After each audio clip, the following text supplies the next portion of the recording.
Here we are at the entrance of one of the most formidable forts of that era in India.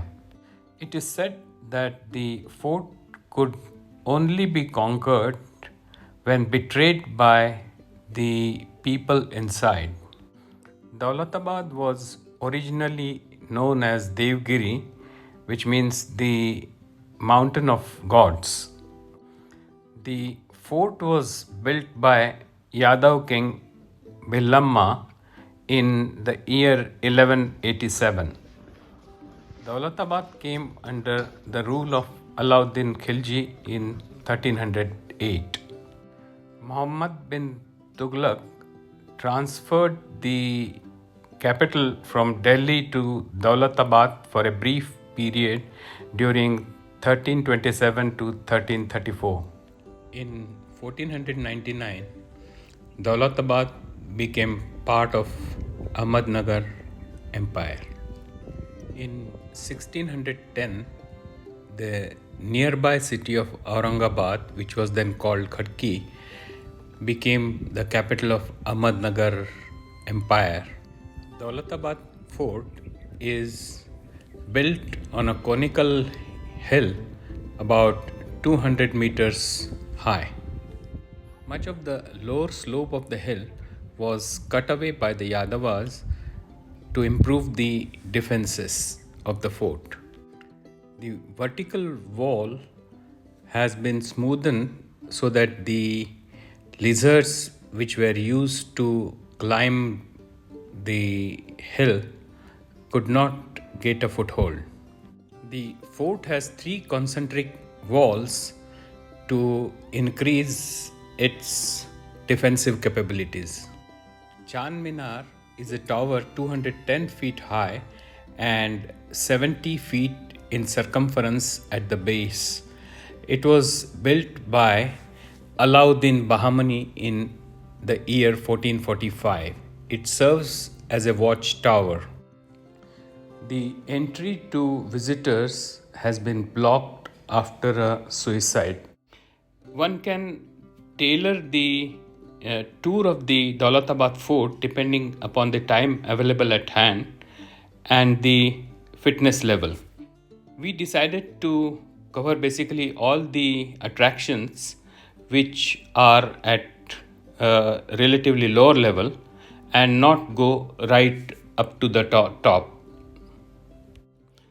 The entrance ticket to the fort is a small sum of 25 rupees.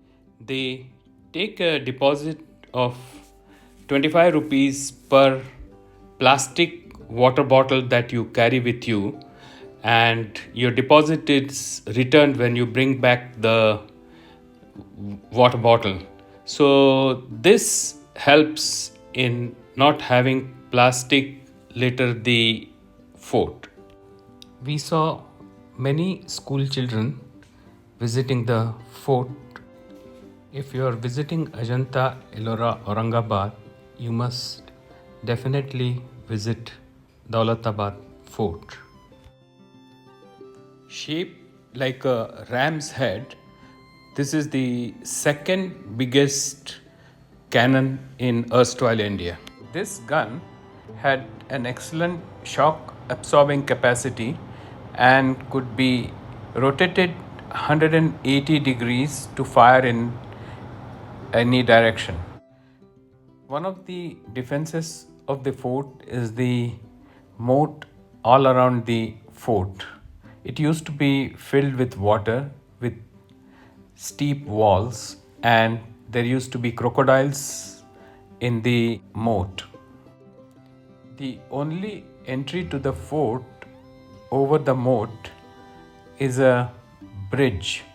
In times of war, the bridge used to be pulled over. Enemy soldiers had to enter through this narrow entrance and would get their heads chopped off. The fake door on the left would lead enemy soldiers to fall in the moat. Many deceptions were designed to completely mislead the enemy soldiers. In one such deception, enemy soldiers would go round and round in a dark cave to be killed by the defending soldiers.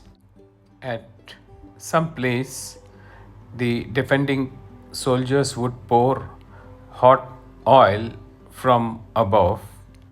Then they would create smoke to suffocate the soldiers entering the cave.